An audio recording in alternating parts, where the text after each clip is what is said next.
and welcome to Our Voices. I'm Amina Aliyu, joined by my colleagues Simone Shekoi and Oriane Itange-Shaka. Hello, ladies. Hello. Oriane, we're so excited to have you back. Yes. Welcome back. Welcome back. We missed you. Thank you. Did you? Only 2 shows. Thank you. I didn't miss you. What I'm concerned about is, 1, where have you been? 2, what did you bring back? I went to Burundi, and I think I might have a little thing in my bag for you. Me too. I can't be left coffee? Yes, coffee. You know, Burundi has the best coffee in the universe. So. Simone, what do you say to that? Yeah, well, I will have to challenge that. I don't want to bring that challenge here, but...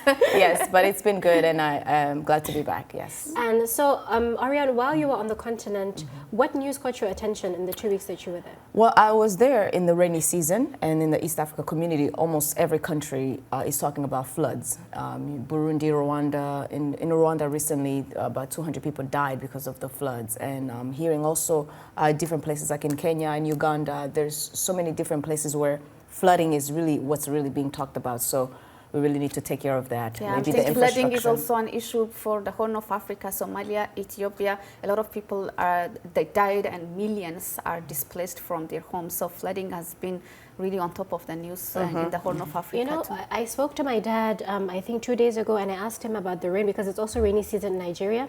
And I asked him, I said, oh, what's happening? Have you started getting rain? And he said, well, no, but there's a forecast that there's going to be significant flood in Nigeria. However, that is not what has been dominating our news this week. So as you know, it's been 9 years since Boko Haram militants stormed a secondary school in the town of Chibok in Borno State, Nigeria, and kidnapped 276 girls, sparking the global Bring Back Our Girls campaign. Although more than half of them have been released or escaped, almost 100 remain in captivity. Many ask, what happened to them? Well, according to the Guardian newspaper, 2 more women abducted as schoolgirls by the militant group Hawa Malta and Esther Marcus, both 26, were rescued in April of this year by Nigerian soldiers and reunited with their families in the northeastern state of Borno. The newspaper was quoting Major General Ibrahim Ali, who leads the Nigerian military operation against the extremist violence in the northeastern region that has been going on for more than a decade. In an Amnesty International news article published April 14, 2023, Issa Sanusi, acting director of Amnesty International Nigeria, said the parents of the 98 Chibok girls who are still being held by Boko Haram, as well as other children abducted by gunmen, are living in anguish, knowing that their children are in the hands of ruthless individuals who subject their loved ones to chilling brutalities. On this week's edition of Our Voices, we'll also be taking a closer look at the impact the Bring Back Our Girls campaign has had in the region, how the girls and their families were affected, and the role of social media in bringing awareness to the cause. Welcome to the conversation. Well, there's a little bit of good news. Nigerian military this month rescued 3 more schoolgirls abducted by the armed group Boko Haram more than 9 years ago in northeastern Borno State. Well, Boko Haram attacked a government secondary school and seized hundreds of schoolgirls. Many of the girls have been freed through negotiations, but scores remain captive. This month, Obwezu Timothy reports from Abuja. On the night of April 14, 2014, Yagana Yamani heard gunshots and explosions outside her school hostel. We are trying to know what we are going to do in that night, so we see 2 men came into our hostel and tell us that, hey, girls, come here, we are soldiers. No, nothing is going to happen to you, we are here to protect you. Those men were in fact decoys from the dreaded Islamist militant group Boko Haram. The militants abducted more than 270 schoolgirls that night from the government secondary school of Chibok. But Yamani says she and some others jumped off the vehicle, taking them away. We spent like 2 days in the bush before we reached home. But the mass abduction immediately triggered global outrage and mass protests with the hashtag #BringBackOurGirls, or BBOG. But 9 years later, some 80 schoolgirls are yet to be freed. Enoch Mark's daughter is one of them. He says his wife died 2 years ago from trauma about their daughter's abduction. I've been thinking, not knowing what to do. Even it led to the death of my wife. I know it's a trauma that forced my wife to go to grave. Boko Haram has been seeking to create an Islamic caliphate in northern Nigeria since its launch in 2009. Nigeria's military says every last one of the abductees will be rescued. This week, authorities rescued a Chibok girl after 2 other girls were rescued 2 weeks earlier. She was once married to one Abu Yusuf, who she later divorced before getting married to one Ba'ana Muhammad, also known as Abu Zinira, a Boko Haram terrorist, IED expert. Authorities say the rescued girls will undergo medical and psychosocial exams and taught new skills. But Nkeke Mutar, the Abuja chapter head of the Chibok community, says authorities must work with Chibok community to rehabilitate the rescued girls. The chapter holds monthly meetings to remember the girls. Those ones that are recently rescued are being, rehabilitated. They are being rehabilitated without proper engagement with the parents. And this is very painful to us. We don't know the rationale behind that. Nigerian President Muhammadu Buhari will be stepping down this month for successor Bola Tinubu. But families of the missing girls are reminding him of the promise he made to rescue the abducted Chibok girls. Timothy Obiezu for VOA News, Abuja, Nigeria. That was Timothy Obiezu from Abuja. Joining us here in the studio today is Aisha Oyibodi. Dr. Mohammed Oyibodi is the founder and CEO of the Murtala Muhammad Foundation, a non-governmental political advocacy organization dedicated to engendering socio-economic change on the African continent. She is also an advisor to the United States Institute of Peace, USIP, as a member of its senior working group on northern Nigeria and a co-founder of the Bring Back Our Girls movement.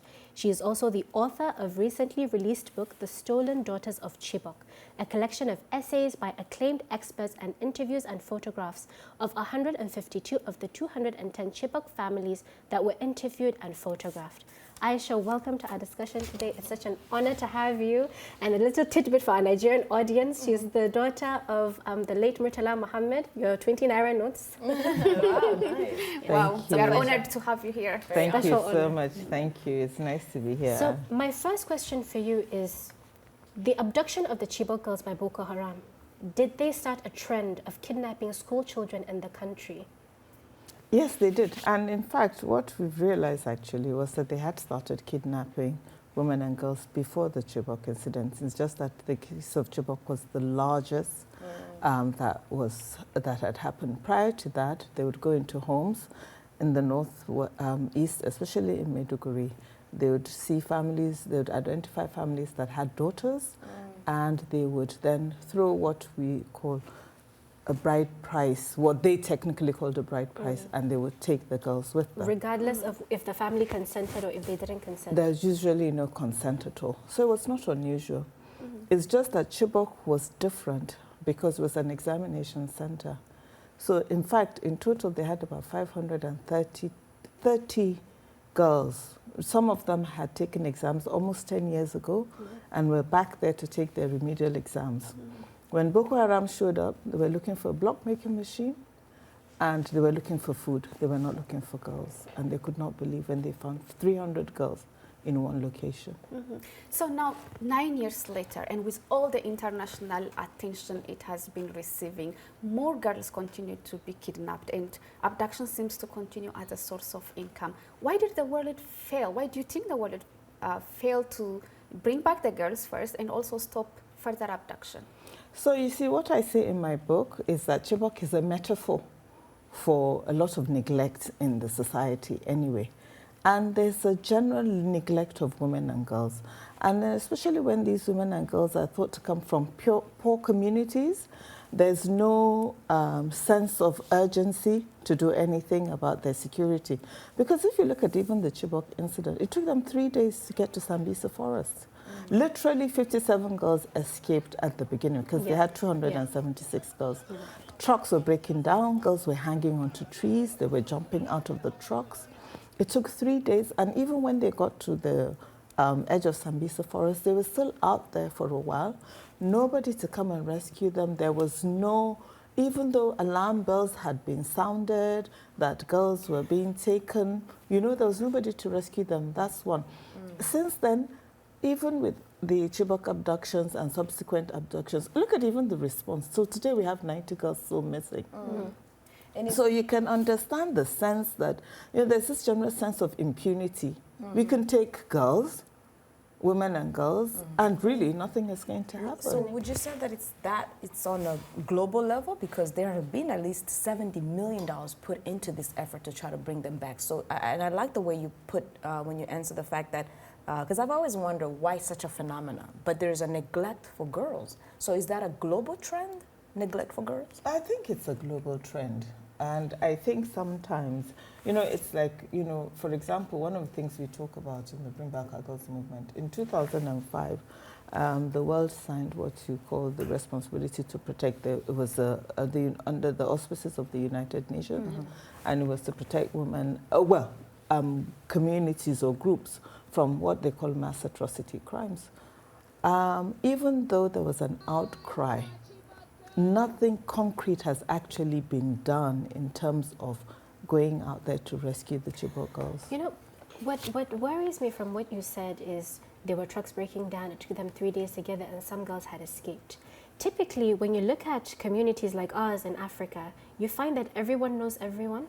So in my mind, when I imagine this whole process, because it was very traumatizing for me, I had just graduated secondary school, and you know, boarding school is pretty much the norm for us in Nigeria. And I kept thinking, it could have been me. It could have happened to any of us. It could have been my sister, too close to home. But you find that everybody knows everybody in the community.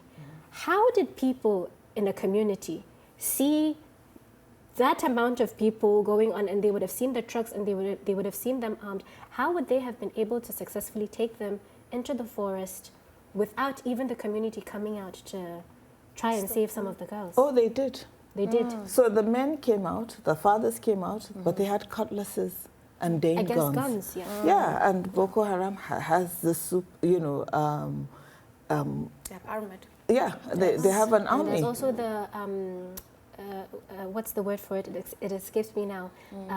Should I say clout for the lack of a better? But there's already that reputation. Exactly. There's already that reputation of fear. that inspires fear. So there was just a general, people were afraid. And then, you know, when they took the girls, they actually burnt the school down. Yes. So which also must have created more fear. But even then, the parents still attempted. They actually went and followed them to Sambisa Forest, but they couldn't go any further because they didn't have the same kind of firepower that Boko Haram has. So I was trying to read about this, and I saw that some writings refer to what happened to the young girls in northern Nigeria as sexual slavery. Yes. So how is this gender-driven violence affecting the community in general, and especially, you know, women and girls? So it's what you say that Chibok is actually a metaphor for so many things that are wrong with our societies in peacetime. And I'm not just talking just about Nigeria, I'm talking across the world generally.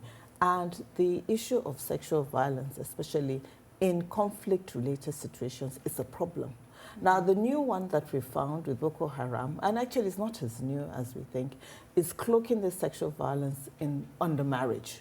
So women are forcefully married. Yes, cloaking but it under between marriage. 2002 and I think 2008, the UN courts in Sierra Leone actually then said that forced marriage in conflict, right, is a crime against humanity. Because what they're saying is that it's more than just the rape. Should we even call it a marriage, is the question? Absolutely. It's more than rape, because now this terrorist has put an indelible print on the woman, clouding it under legitimacy. And for many of the women and girls, it creates even more fear. And then when they return to their communities, there's more stigma. So you can imagine what we're dealing with. It's very challenging. So many layers, so many layers to keep. And those who came back, they receive the support that they need, psychological support and things like that. Actually, I know that you documented the stories of many of these girls. So how did you find their resilience? Because I can't even think what they went through and how they survived it. So, and I think that's where the resilience comes from. If young girls can go through that, and survive. Then the rest of us that didn't go through it can only but find the strength to talk about it. And the reality of it is that somebody needs to catalog those stories, because otherwise, you know, the lessons will be lost to the rest of the world. And down the line, we might find ourselves repeating the same cycle as history proves so many times. Yeah. Well, we'll continue our conversation, but it's now time for a break. We'll continue the conversation when we come back with our Girls co-founder, Aisha Oyibodi. We want to ask our audience to share your opinion on the security situation in Nigeria, the rise of kidnapping, and how you support victims of abductions similar to that of the Chibok girls in your own communities. We are on Facebook at VOAAfrica, on Instagram and Twitter. Follow us at #VOAOurVoices. We are also on WhatsApp, and our number is US country code +1 202 503 9025. Stay with us and we'll be right back.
Welcome back. You are still tuned into Our Voices. Now it's time for our Your Voice segment, where we will hear from Nigerians on the ground at National Open University in Abuja, PhD candidate Emmanuel Tunde, and undergraduate student Michael John, to get a male perspective on today's topic.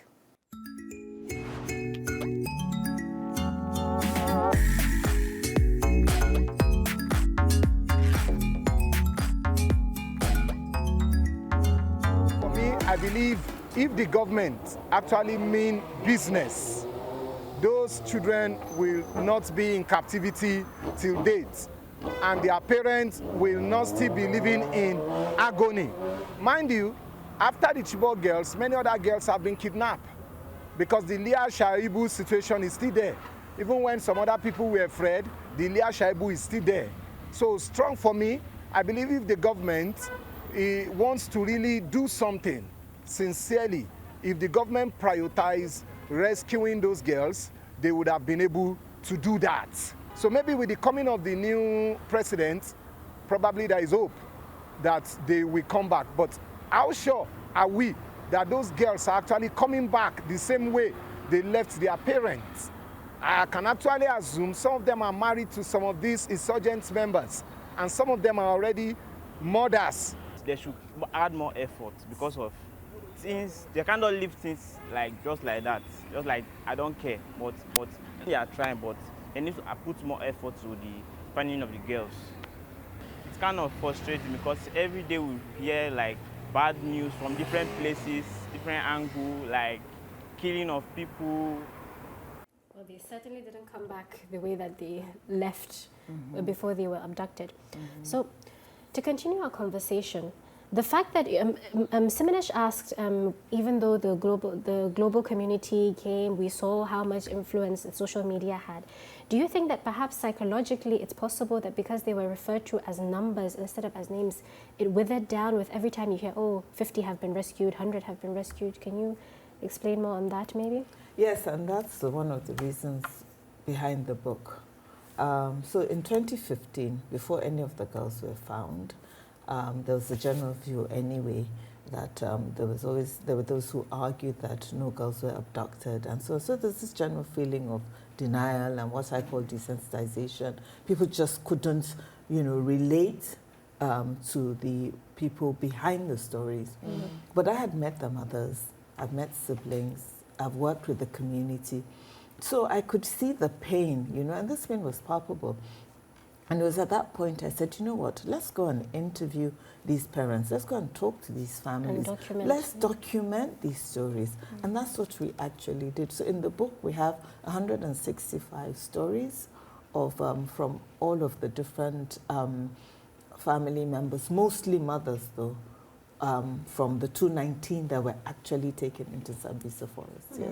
So as we are saying, you know, the abduction keeps continuing. And it's not only the young girls, over 2,000 women and girls have been kidnapped, over 600 schools closed, over 2,000 teachers killed. You know, this has a toll even on the education system. So how do you see the way forward for the community in Nigeria? I think the first thing is we need to be clear about one thing. It's definitely clear that one of the things that Boko Haram does not want is education for women and girls. And we need to insist that we bring back education for women and girls. Every time there's an abduction, the government reacts and sometimes schools get closed. Now, if you close down schools, I can understand that temporarily to sort of try and correct the security situation. But we cannot close down our schools permanently. What we need to do is make our schools safer so that women and girls are protected. I find it unusual. Sometimes they come on motorcycles. How do you abduct 300 women and girls on motorcycles? The maximum you can put on each motorcycle is maybe 2. So we're talking a total of 150 motorcycles. And how is it possible that they get really far and nobody is able to see them, and stop them? And that prompts the question in terms of the government and what their efforts in terms of trying to rescue these girls. I mean, there's NGOs who are doing great advocacy work as yourself, and you have the government also putting in their part of the deal. What more can be done, or what other different strategies that should be done in order to rescue the girls? I think the first thing is there needs to be consistency in the approach. You know, so sometimes you have some governments are more responsive than others, especially now that the kidnappings are in state government. So you will see some states like Kaduna State that are extremely responsive, and you see some states that are not as responsive. You know, so and even Borno State has done quite a lot in buoying up its security around women and girls, and in schools as well. So you can see that, but there has to be nationwide consistency, and the standards have to be pretty high. That's one. 2, we allow the trail to go cold. You know, so women and girls get abducted.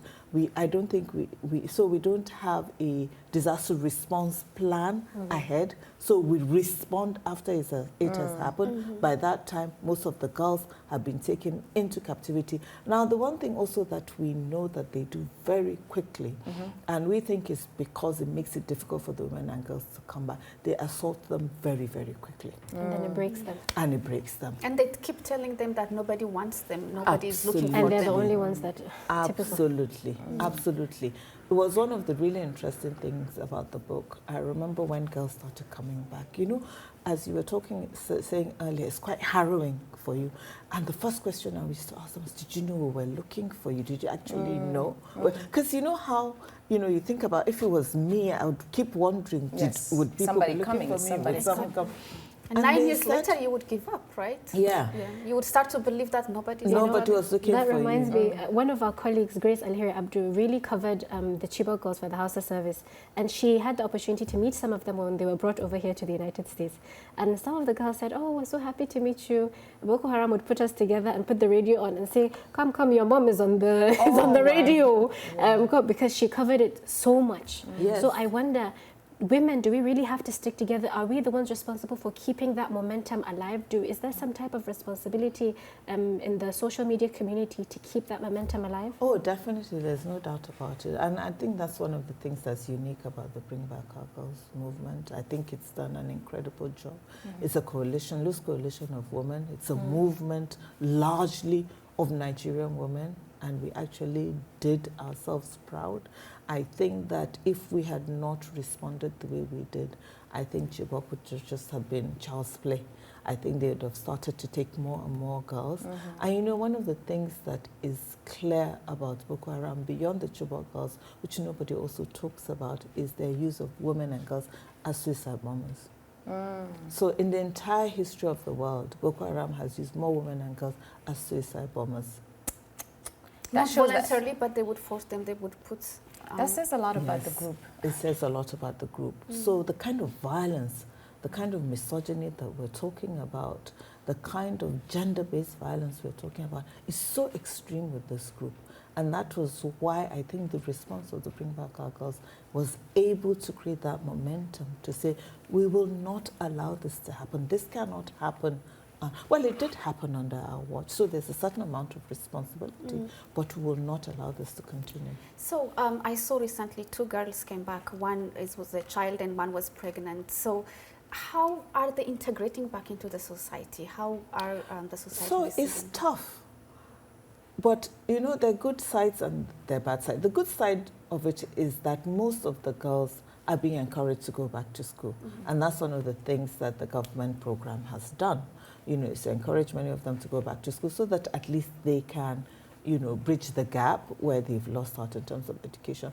But you see, there's a societal stigma that we're still having to work to recondition people, to make them understand that this thing happened through no fault of these girls.